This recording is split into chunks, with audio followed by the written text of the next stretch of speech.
Masih dalam pengharapan kita tegak berdiri, menyentuh langit dengan tekad yang tinggi. Suara kita lantang menggema di dunia. Wirausaha disabilitas menciptakan makna.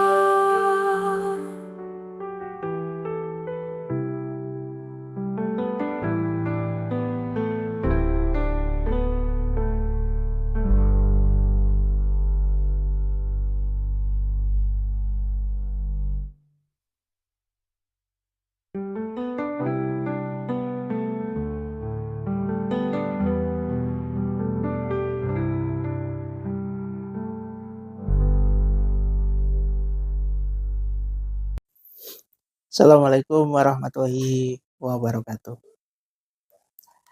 Masih dalam pengharapan.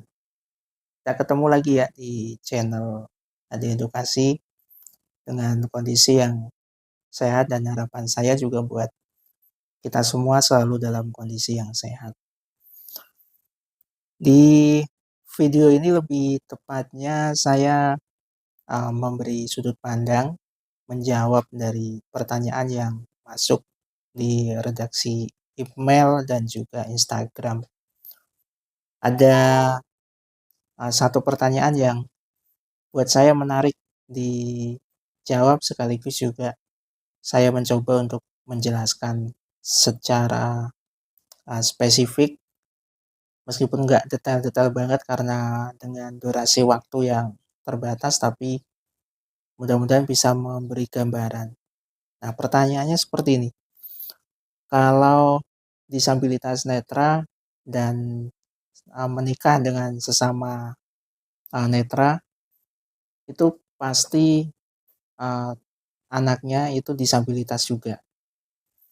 Apakah benar, dan bagaimana menurut Mas Hadi untuk hal-hal tersebut? Ada sekitar 30 email dan 10 Instagram yang masuk, dan pertanyaannya hampir sama. Intinya itu yang saya tangkap. Karena poin-poinnya adalah disabilitas dengan disabilitas, dan anaknya nanti itu pasti disabilitas menurut mereka. Apakah benar? Nah, saya coba jawab. Saya cerita dari disabilitas dulu ya. Disabilitas netra ini banyak sekali latar belakang yang membuat kita dalam kondisi nggak melihat. Ada yang karena demam tinggi, artinya bukan dari lahir ya. Ada juga yang sudah remaja atau dewasa karena kondisi-kondisi tertentu. Misalnya kayak diabetes, itu juga bisa mengakibatkan kebutaan atau disabilitas netra. Jadi banyak faktor. Nah, mengarah ke sana, kebetulan keluarga saya itu nggak ada yang disabilitas netra. Jadi semuanya, bapak ibu itu orang melihat semua. Orang non disabilitas saya nyebutnya ya. Mungkin kalau orang awam bilang orang normal lah. Padahal saya sih nggak sepakat kalau saya nggak normal gitu.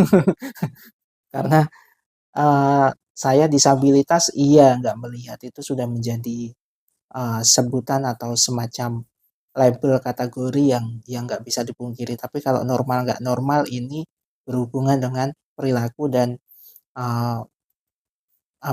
masuk akal atau enggak secara perilakunya.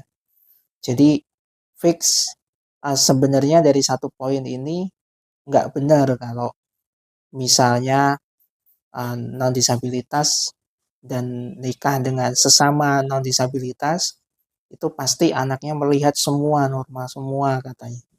Pasti nggak disabilitas itu nggak menjamin. Nah, poin yang kedua adalah disabilitas itu sendiri ya kondisinya memang bukan hal-hal yang disebut kita milih gitu. Jadi semuanya kan sudah dikasih garisnya, sudah dikasih takdirnya. Jadi saya bilang di video ini sekaligus mewakili dari teman-teman disabilitas bahwa nggak menjadi kepastian kalau kita pasangan kita disabilitas pasti anaknya disabilitas, itu nggak menjamin. Karena kita nggak tahu kalau kondisi-kondisi yang menjadi bagian kita atau peran kita itu ya seperti itu, seperti saya, seperti teman-teman, itu semuanya sudah ada bagiannya kok. Masing-masing sudah dikasih seperti itu. Jadi kita ya jalani aja. Jadi jangan punya pemikiran misalnya dengan sesama disabilitas terus akan semuanya disabilitas anak turunannya. Begitupun misalnya non disabilitas anak turunannya akan juga mendapatkan posisi-posisi yang non disabilitas, kondisi fisiknya dan lain sebagainya, nggak menjamin. Ada pengalaman ini nggak cuman secara sudut pandang ya, tapi banyak saya punya teman mereka lahir dari keluarga yang memang bukan orang-orang disabilitas keluarganya, tapi dia disabilitas sendiri nggak melihat dan dia dari lahir. Ada juga yang nikah dengan non disabilitas, jadi yang satunya disabilitas, yang satunya non disabilitas nikah, anaknya ada juga yang disabilitas gitu, ada yang nggak melihat, ada juga disabilitas lain. Nah, di sini kita sudah harus bisa memahami betul bahwa kondisi-kondisi masalah disabilitas ini bukan persoalan turunannya, bukan persoalan kita nikah sama siapa, tapi itu sangat erat dengan garis takdir yang dikasih oleh Yang Sang Pencipta ya, oleh Allah yang Maha Kuasa. Itu sudah pasti dikasih ke sana. Jadi fix kalau teman-teman menemukan orang disabilitas, jangan sekali-kali menanyakan tentang hal-hal yang nggak penting menurut saya. Kenapa nggak penting? Itu sebenarnya uh, kayak kita itu nggak mengakui gitu loh bahwa kondisi-kondisi yang ada di sekitar kita atau yang kita alami itu sepenuhnya disebabkan karena pasangan kita atau karena siapa. Kayak seolah kita menyalahkan orang lain. Padahal ya sebenarnya bukan kesalahan siapa-siapa kalau kita nggak melihat itu. Tapi itu sudah menjadi bagiannya. Ya jadi biarkan kami disabilitas berdamai dengan keadaannya, kemudian teman-teman apa yang bisa dibantu dan apa yang bisa kita kolaborasikan untuk menjadi masyarakat yang benar-benar aksesibel, benar-benar yang bisa memberikan manfaat untuk satu sama yang lain. Nah, ini kesimpulannya seperti itu ya. Jadi enggak seluruh kondisi-kondisi orang disabilitas nikah sesama pasti enggak melihat anaknya. Sebaliknya enggak selalu non disabilitas menikah terus anaknya non disabilitas. Fix, mudah-mudahan bermanfaat. Terakhir dari saya masih dalam pengharapan. Assalamualaikum warahmatullahi wabarakatuh.